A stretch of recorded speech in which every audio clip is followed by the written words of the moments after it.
And just like that, we're back inside the festival. This is the one and only Africa Allah. And you're tuned in to Carnival Radio Live right here on Discover Music Channel by PlayMasToday.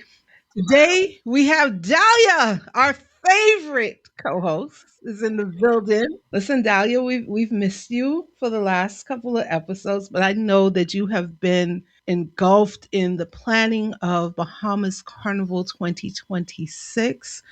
We have now completed the season and we are fresh off of the 2026 execution. How does it feel compared to previous cycles? It's always the people that were meant to be there. People see small settings and they assume that it's not successful, but often in small settings, that's where you find your people. That's where you find your ambassadors, your diehards, breaking down the structure, logistics, and economic pain points of 2026 season. Let's look at the operational reality, break down the structural, logistic, and economic pain points of the 2026 season. So we're working together, the promoters and the mass bands, to organize the weekend, to do what we can to promote the carnival both within the Bahamas and outside of the Bahamas without any additional support from government, from even any large corporate sponsors working with the overall carnival product. And so that's very unique, which has a lot of challenges for us financially, but also it really has given us the autonomy to direct, right, the way that the carnival is playing out, the way that where we are today versus what carnival was like from its inception in the first few years, where the government was heavily involved financially and in the decision-making process, in which the promoters were actually not a part of the discussion back then. And today, the promoters really have taken a lead in leading discussions in producing the weekend and working alongside the mass bands to have a complete product for the Bahamas Carnival Weekend. Now, to be fair, the promoters, when during the inception of Bahamas Carnival, which is essentially 2015, with a production start in summer 2014, the promoters were the government. They were producing the concert and the village, and in their mind, that was enough. Mm-hmm. The promoters that came thereafter were independent parties that had no say, as you so eloquently put it. However, when the bottom fell out and the government didn't see the return on the investment based on the amount of money that they were putting in, which was obscene for that space, they decided to leave, which only left the promoters, leaving the promoters to pick up the pieces so that we can make a carnival feel like a carnival. So in this space, do you think that this is a positive? Because, when the government left, everybody was like, oh, this is such a bad thing and the government is not participating. But I think that them leaving actually gave us an opportunity to take on the responsibility and ownership of an international product and brand that we can boast about and actually garner support from multiple avenues. I think that it can be larger than it has ever been under this type of management. What are your thoughts? I wholeheartedly agree. I think the initial strategy was misguided a little bit. Even in the name, right?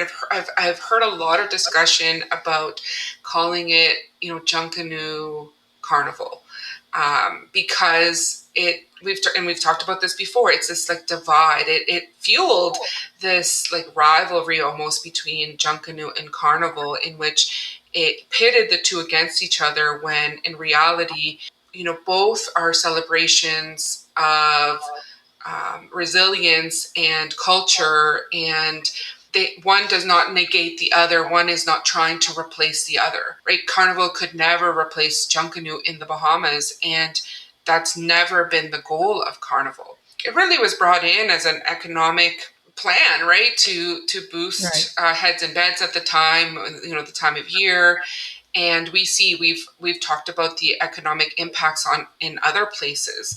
I wrote a blog post about the economic impact of Toronto Carnival in Toronto and southwestern Ontario. And I think the direction that the government had gone in the first place was not ideal, right?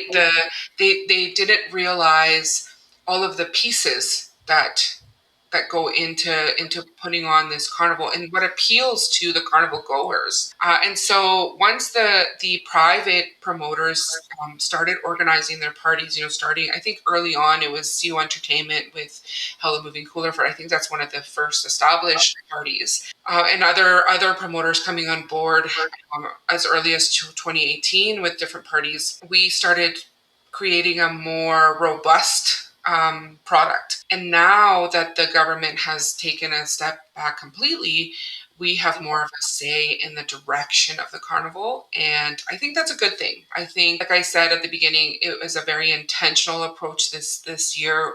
The guests that we invited, the approach that we took was very intentional because we are all moving with a common goal right now. And I think even before this year, there was still a divide even between the mass bands and the promoters, right? A lot of conversations were not happening, and the ones that were, I in my opinion, were not particularly productive.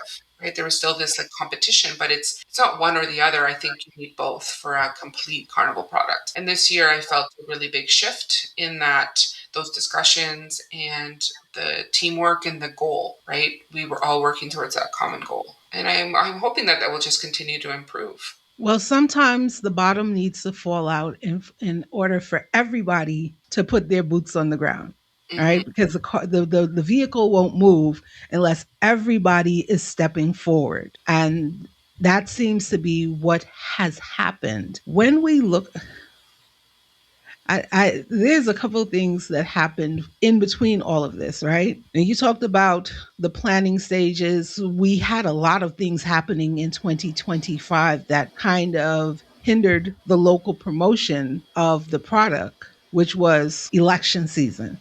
Mm-hmm. So, with all good intentions, we've attempted to do XYZ in places from as early as November, and election kept being the roadblock for things happening. While that was happening, people like yourself, myself, and other promoters, or when I say yourself and myself, I'm talking about the communication partners, right? Mm-hmm. We continued pushing to the carnival market outside of the Bahamas because we knew that carnival was not essentially a Bahamian thing or something that Bahamians instinctively gravitate towards unless it's outside of the Bahamas, right? So Mm-hmm. we continued running that race along with the promoters doing their part by reaching out to influencers and having conversations with people outside of the Bahamas. I think the one thing that kept this season going and kept the conversation going globally was the fact that we were fueling the search engines with information by making sure that there were posts, making sure that we were constantly talking about the product as a destination product as opposed to a local infrastructure. Now, from an operational standpoint,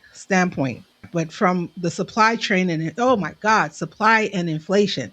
There was one particular band that said that they weren't participating because of all of the political turmoil happening on US grounds, which I cannot say is not plausible because there are certain carnivals in the US that stop production and or marketing as a result of high tensions in those states. But supply chain and inflation, managing the climbing costs of production, local vendor alignment, and maintaining premium services without pricing out the regional masqueraders. What was the challenge, or did you experience any challenges in that? I mean, really, that was the challenge, right? Everything costs more. And so you have to balance the cost of the end product, right, with making sure that you're making enough money to cover your costs. And I don't have direct experience with the carnival bands, in the sense that I'm not involved with the carnival bands. But I can imagine that that was definitely a driving factor for them in terms of production costs and getting materials in on time and sourcing materials and all of that. I can imagine that was a challenge. On the promoter side, even for us getting, with Duddy Crew, we order cups and bags and foam protectors, and our timing for that, we have that pretty much down to a science.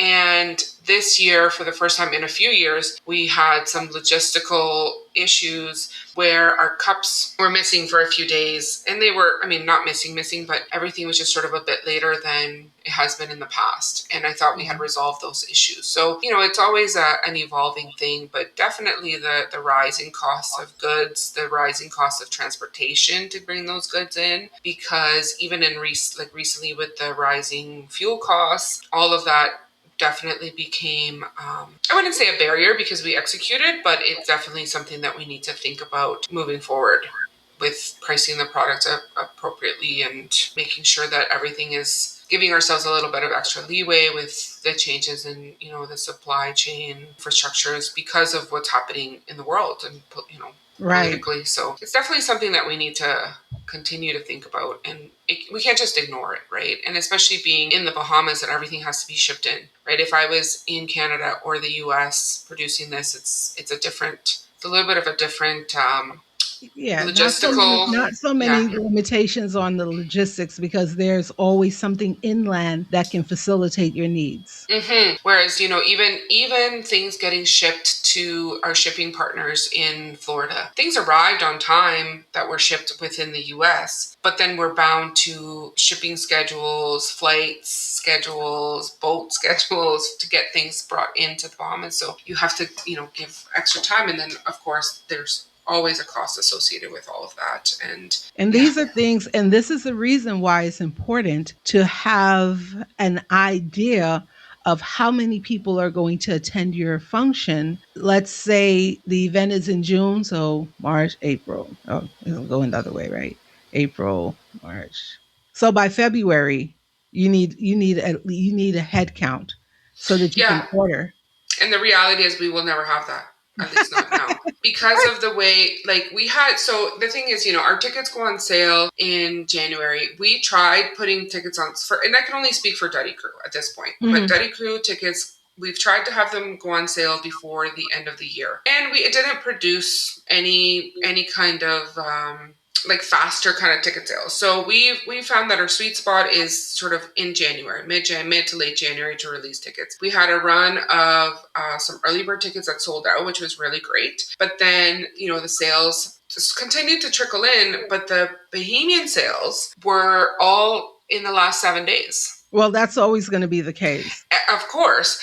So what I'm saying is, having those early numbers, you're still playing like a guessing game when we have to order things at the end of April. And that requires a larger fee. Like that essentially is a rush fee. That justifies a rush fee. Yeah.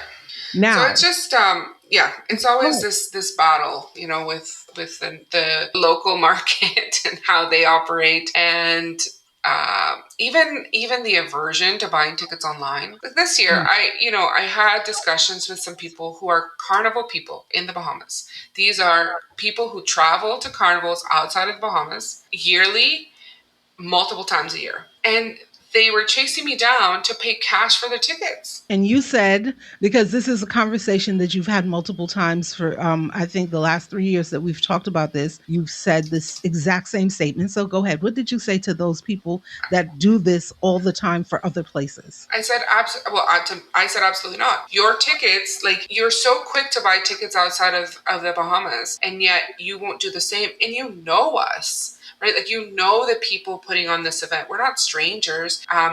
Somebody explained to me something about the Bahamian ticketing culture, right? Because the rain is always a factor when putting on events. Rain is nothing but crickets. Yeah.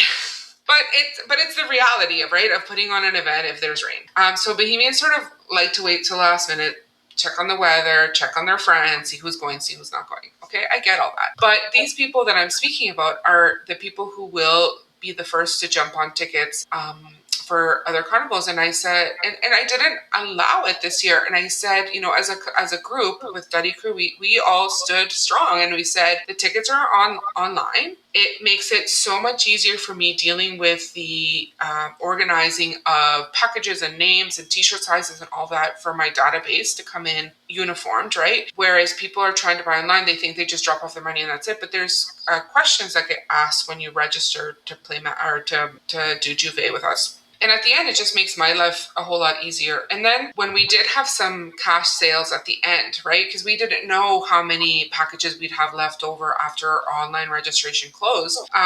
People had a lot of thoughts about the price point. And I said, well, a week ago, you had the opportunity to pay, $20 less in fees and whatnot and the price of the ticket, and you didn't want to. And then the price went up online and you still didn't want to. And now I'm pricing it at what the price online was, including the fees. And you have a lot to say about this, but tickets were on sale for $85 for, 5 months ago. And you had the same opportunity as all of those other people who bought early bird to pay $85. And so that's one of the other challenges, right? We're like constantly battling like this culture of ticketing and last minute, and those same people that had lots to say then came and paid their cash and bought their packages and had a great time. But it's frustrating, right, on our end to be dealing with this. And it's gotten much better, right? From the inception of Duddy Crew Juve to now, there's been a lot of improvement in sort of how we run things and the organizing of it all. But we're still dealing with some of that, the culture in the Bahamas of ticketing. And who knows? Maybe, I think the solution would be the day that we sell out when we drop tickets, like Juves do in other countries, and then the local market won't be included if you're waiting till the last minute. Well, this year puts us in a unique position, right? Because not only have we announced the date, we are scheduled to actively promote from now until. So we actually this year have 12 months of marketing, whereas last year we still only had 9 months of marketing. And you have to count your first 3 months have to be awareness, and then the rest of it is sales. But now we have the opportunity to do a 3 month awareness campaign and begin ticketing as early as September, October.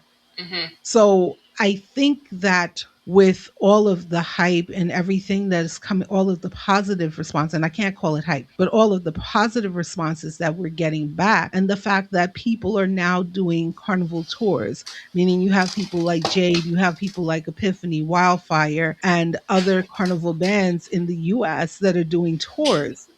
And now they can add Bahamas to their tour list for the summer. We are definitely going to be able to pack events, get a decent road, because the one benefit of the carnival tours is that nobody's leaving the country or traveling around the US and the Caribbean and not in costume. Like that's why would I even do that? Like that makes no sense. You know what I mean? So we have the opportunity to tap into this new thing that has started over the last, I want to say, the last 3 to 4 years, post pandemic. Let's say post pandemic, people have been trying to figure out how to maximize their carnival experience. No, I was just going to say, like, I do agree. And really only time will tell because, I felt a shift this year in that I don't think we had as many people out. But like I said before, the people that were there are the people that were supposed to be there. Even the people watching the parade. I talked about this the other night in a group chat, but I said, there wasn't as many people just like standing on the side of the road as there usually is. And that was a good thing because the Yeah. people that were out there are the ones who wanted to be out there. And the vibe of the spectators was also really positive. Mm. In the past, I have felt that they're like sort of like a fish in a Judging? fishbowl. Yes, where we're like parading for them and people are watching and whatever. This year, I danced with people on the side of the road. I talked to lots of people on the side of the road, people that I knew who were out and enjoying their time. There was some activation spaces for some brands that have been actively involved in this carnival circuit in events and things like that, which I think just adds to the vibe because everybody was also stopping, the masqueraders, but also the people, the spectators. Even KFC was outside with handing out fans and things, which I have never seen in the past, or at least not in the last few years. And so Well, KFC has always been outside. but I've never seen them handing out fans. Right. Okay. So they this year they actually went a little further by creating promotional material to give out. Yeah, and they had staff outside like waiting. Right. And so, to me, that those are all things that point towards a positive shift in bringing back maybe some brands that walked away from the carnival product, enticing people to re-engage with the carnival product, even if you're not the ones who are going to play mass. Right. But coming out, I think spectators are always a part of it. Spectators exist at all roads. The kids on the side of the road, Yes.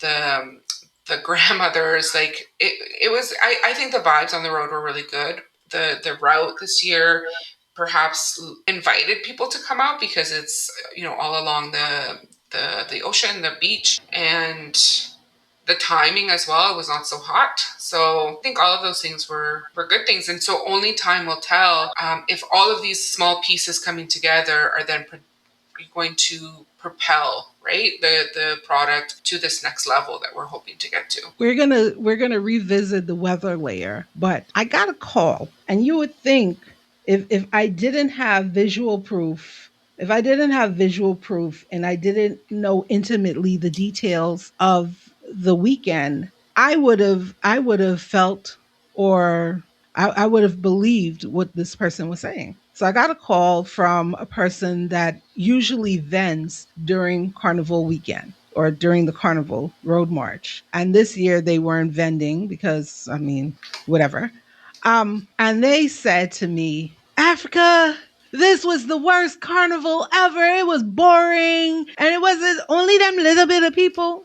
So my rebuttal was, you do realize that the majority of people that participated were visitors. That in itself is a major feat. That means that there are XYZ amount of people on island that are actively spending money. They came to spend money. They ain't hitching up about a dollar here and a dollar there. They came to spend money in this space. So what's better? 15, 20,000 people on the road and all of them going back to their house. I said, I don't see it as a failure. Why was it boring? Oh, it's only two bands. I said, no, it wasn't two bands. It was two bands that you know of. But we had multiple bands participate from other countries. Oh yeah, you could tell they wasn't from here. Okay, next question. Well, why cost all that money? What are you talking about? We have the lowest price point in the Caribbean. Or when my child go to Carnival and other places, they get all these things. And I said, and ask them how much they pay for their package when they go to other countries. They're paying triple what they're paying in the Bahamas. Mm-hmm. You can't expect champagne and then want to pay Kool-Aid money. That don't work. So if we were to take in the negativity of the people watching from the sidelines that don't understand the economics of it, don't understand the placement of it, don't understand the value of the things that you are getting, because I think you do get a lot for the price point. Like, oh, they's got their name on. Who doing? How we putting your name on it? How are we putting your name on it when you decided that you want to be on the road 2 days before the carnival? You get the leftover, you get the scraps. Whatever you get in your bag is what you get in your bag, and you get in a generic bag. What do you expect? Yeah, and this is what people don't understand. Like, I need to have enough product, but I also cannot be overspending on ordering, 500 phone protectors when I'm only going to have 300 participants. So at the end, I was selling packages to people and I didn't have any t-shirts left. And I can't promise you a t-shirt if you didn't order ahead of time, because our t-shirt order, even our last minute t-shirt order, still needs, at least 24 hours of turnaround time. And that's the local, that's only because we get our t-shirts printed locally. Everything else, like, you're out of luck. And that's what people don't understand. They think we're just, producing things on the spot for you when you decide to come last minute, and then are, begging for things, but I don't have it. I don't have it. And I think it just comes from a lack of understanding of how much goes into production of these events, and what it all requires to put these things on And I every think year. now with all of the Caribbean podcasts that are out and people talking about Carnival not only as a cultural entity, but an ecosystem, a brand, a product, a business, we're starting to understand more what really goes into the development and production of not only the Carnival weekend, but every element of Carnival. And having these conversations, it does a couple things. It feeds the algorithm, gives people a better understanding so that we get less crazy questions like that. And it also helps to establish us in spaces where we weren't even a conversation. Yeah. We want to talk about the weather layer, how climate and the afternoon heat variables shifted scheduling parameters. Talk about the road march, the changing of time, because usually Bahamas Carnival starts in the morning. It's everybody everybody meets up around 8, 9 o'clock, and we're supposed to get on the road by 11. This year, the meetup time was 3 o'clock. And from my understanding, everyone got on the road by 5 p.m., the latest, the earliest.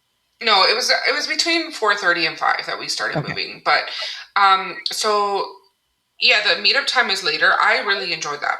I think the only thing that we need to make sure of is that we're leaving at 3 o'clock instead of the 4:30, because then that just delayed everything, right? Then we didn't end the road until 10 p.m. But the afternoon, like, it's still hot at 3 p.m., but heading into sunset, which was beautiful along the water. It just made it a whole of a lot more Oh, wow. tolerable in Yes. terms of participating.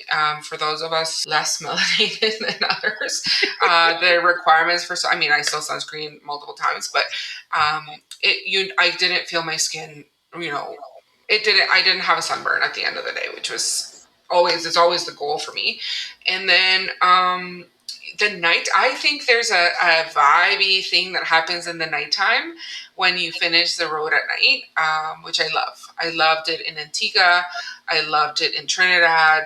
Um, and I think that gives, yeah, it just adds to the vibes. I really appreciated the later start. Plus, Friday is a heavy day for parties.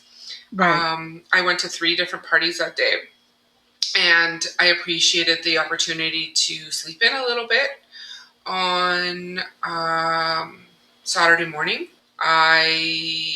It wasn't this like mad rush to get ready.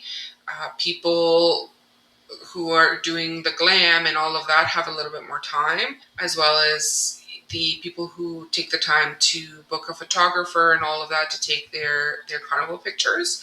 I think that all of that, the later timing really contributed to a more positive in that regards. And again, like, the local makeup artists benefit from that. The local photographers benefit from that because they are able to book more sessions before the Right. road. With the later start, as the carnival grows, because this was definitely an intimate but powerful experience, right? With the later start, the more people start talking about it, the more people share their experiences and their images, their videos, etc.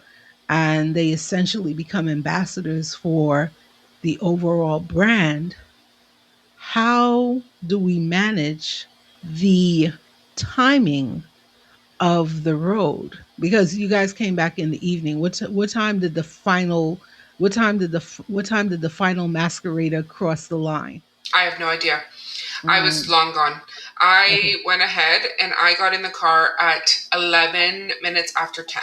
Okay. And the trucks were behind us. Like, so we aimed to just sort of run ahead of the trucks, maybe by 10 minutes. Like, it wasn't that much, but just to like beat the traffic out of there. I do know that they, yeah, like I said, they were probably 10 to 15 minutes behind us, if that. I would, if I had to guess, by 11 o'clock, the trucks were off the road. Now, that was very late, and that's not the plan.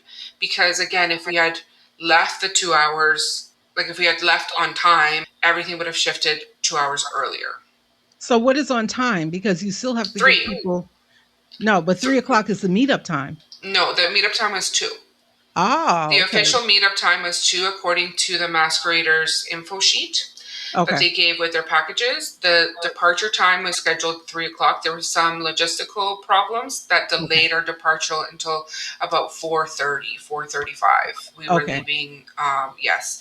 And so again, that shifted us leaving almost 2 hours late, which then meant that we got to the rest stop almost 2 hours late, which means, the scheduled time, the projected time to be back was between 8:30 and 9. Mm, okay.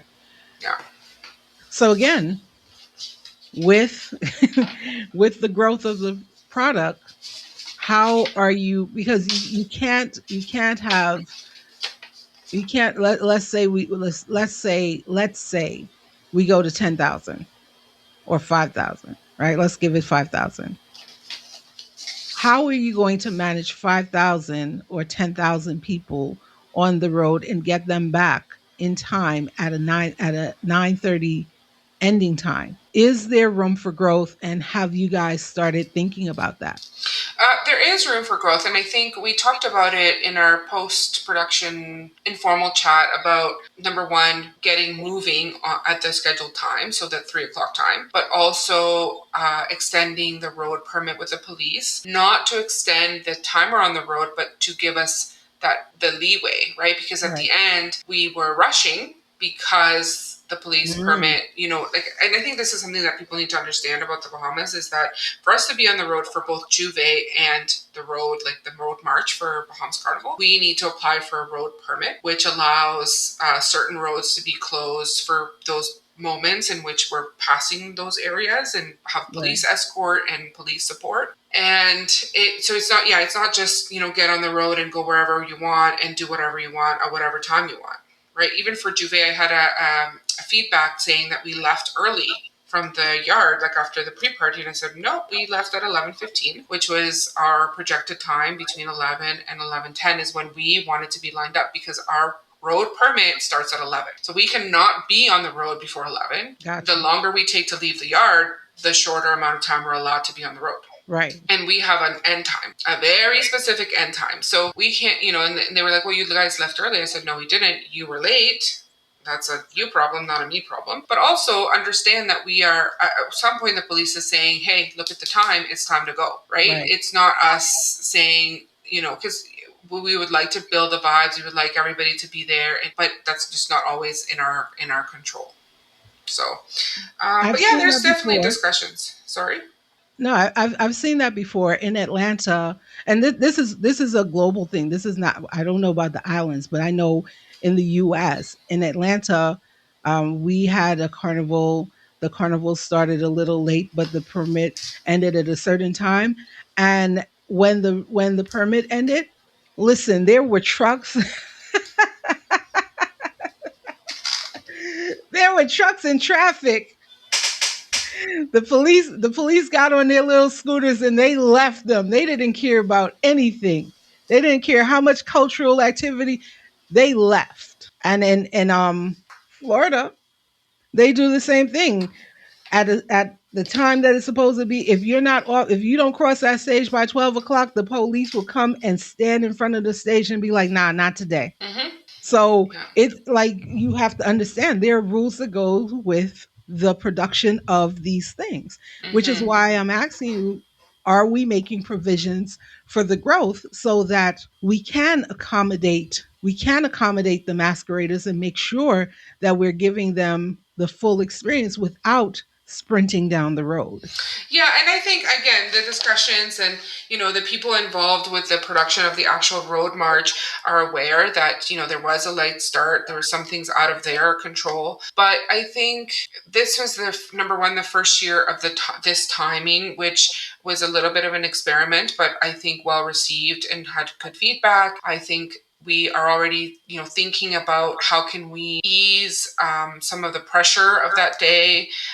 What kinds of things can we do to support the all the bands, right? For being on time, for growth, so I think yes, there are provisions being made. I don't know if we're planning for 2027 to be the 10,000 masqueraders year, but we're Right, hoping to see growth, and with each year's growth, adjustments will have to be made, right? right, Venue changes, logistical changes, and again with the road march, it'll have to be adjusted accordingly. But I think there's definitely lots of room for growth. There is, I talked to somebody who does these kinds of events, and they said one music truck that is properly set up, right? The speakers and the sound system is properly set up, can accommodate 1,500 or more people, yes, right? So for us to say, okay, even if we doubled in size, let's say for next year, there's still no need to bring additional trucks on the road. right, And so the logistics of getting those trucks moving and the people, right? The people are going to chip along with the truck. I think you get into more complexities when you have multiple trucks for one band, and you're having, of course, the timing and all of that needs to be considered. But the way that it is set up now worked really well. There's definitely room for growth in terms of the numbers of people on the road, even with the amount of trucks that we had on the road. This year we eliminated all of the extras, right? All of the empty trucks, all just taking up space and polluting the environment. We eliminated the cars and the additional trucks, and so it may have looked smaller in the sense of the amount of extras on the road, but what was out there looked great because it was intentional, right. And right? there goes the intentional aspect of the overall product. Mm-hmm. Mm-hmm. Now, the digital funnel. Let's look at the marketing push behind the Bahamas Carnival Guide and how data driven content strategy converted global curiosity into physical ticket sales. Tell me a little bit about the products that you had a hand in, the Duddy Crew Juve and the world class entertainment alignment.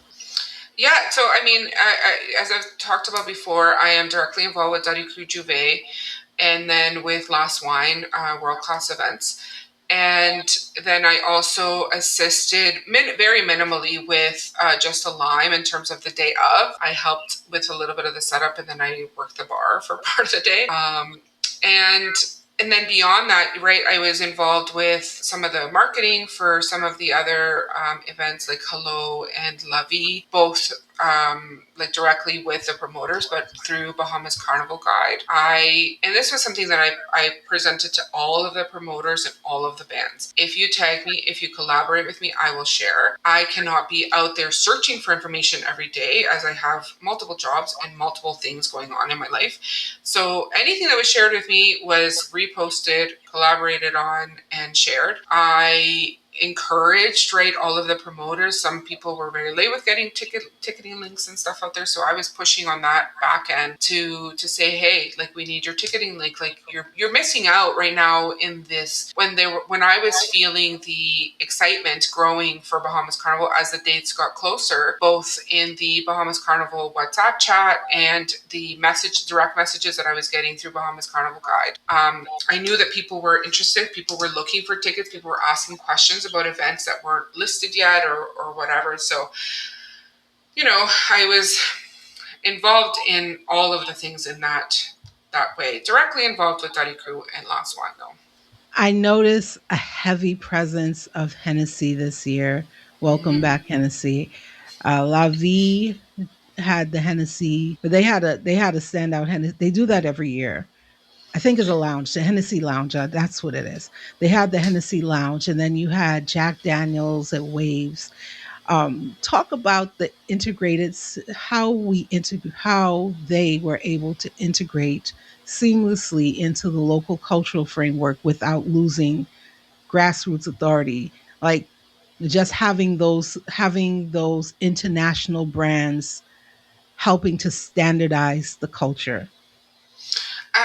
Again, like the conversation with Tennessee, I'm not a part of the conversation with Tennessee, but they are back, right back in this carnival world. They got approval for some funding to go out for presence in the carnival space in the Bahamas, particularly. I know they've done a big push in other countries for Hennessy and the association with carnival. I think there was some negativity that came from the last time this was attempted because some of the people that were involved were not honest and they did not uh, produce what was promised to the brand. And Right. then, so the brand manager, the brand representative had to answer for that, right? Because a lot of money was distributed and there was no return in their investment. But this year, they chose to partner with well-established events, and they were very selective, right, in who they gave access to any funds. And I think we might see some growth in that moving forward, but I don't blame them for being cautious. I don't blame any of the brands that were associated with Carnival in the past for being cautious in re entering this Carnival space in this reimagined way.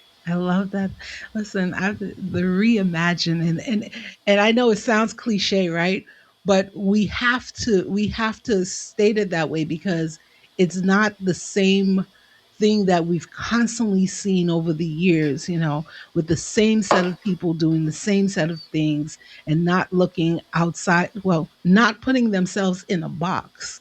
Because I've constantly heard, Bahamian people don't. Well, traveling people, affluent people, people that are carnival chasers do. So we Mm-hmm. need to put our minds in the space of the carnival chasers. And when we talk about the space of the carnival chasers, let's talk about the patron profile, visitors versus local ratio, the data drive. Have we begun auditing the actual attendance demographics on the road and inside the feds? I know that every person that purchases digitally has to, at minimum, leave their email. And if they're paying with a credit card, they have to have their address, right? So have Yeah. we looked at that? Have we taken an audit of all of the cities and states that have participated? Not officially, but I have that data for Duddy Crew. And I know that we saw a lot of people from abroad, majority coming from the US and Canada, but there was people from the UK, there was people from Trinidad, from Bermuda. I had somebody from Australia Oh wow, okay. purchase tickets. So I think we need to sit down and do that both with masqueraders, which is the bigger of the two bands, and with some of the other events that have access to this kind of data and see where we're at in terms of for future discussions and future analysis of this data, because I think it's important to really capture these numbers so that we can say to people, 80% or 75% of the people that were participating this year came from outside of the Bahamas. And because that leads to bigger conversations of the economic impacts, right? They all needed Right. a place to stay. They were taking taxis, they were using car services, they were joining tours, they were eating food, right, outside of the parties. And so it's all important data. And as the carnival grows, the local vendors need to be prepared, right? The taxi drivers need to be Right. prepared for an increased demand and the Because timing, and it's essentially that important. is a holiday weekend. Mm-hmm. So people in their mind, there's not a lot of people in town. Yeah. But then all of a sudden they're slammed with orders to be here. Yeah, And they're like, exactly. "Hi, let's Exactly. go in the regatta." Yeah, I All cracked up. right. So there we have it. We've had a conversation about the 2026 execution of Bahamas Carnival with Dalia from Bahamas Carnival Guide, also representative of Duddy Crew and World Class Events. Thank you so much, Dalia. And for further information, let everybody know when the next Bahamas Carnival is. Next Bahamas Carnival is scheduled for June 2nd through to the 6th. That is Wednesday to Sunday inclusive, right? So don't book your flights for Sunday. Leave on Monday because there are parties all day Sunday. And that is 2027 Bahamas Carnival Weekend. There we go. Until next time, thank you for getting inside the festival with yours truly, Africa Allah, right here on carnivalradio.live and Discover Music Channel.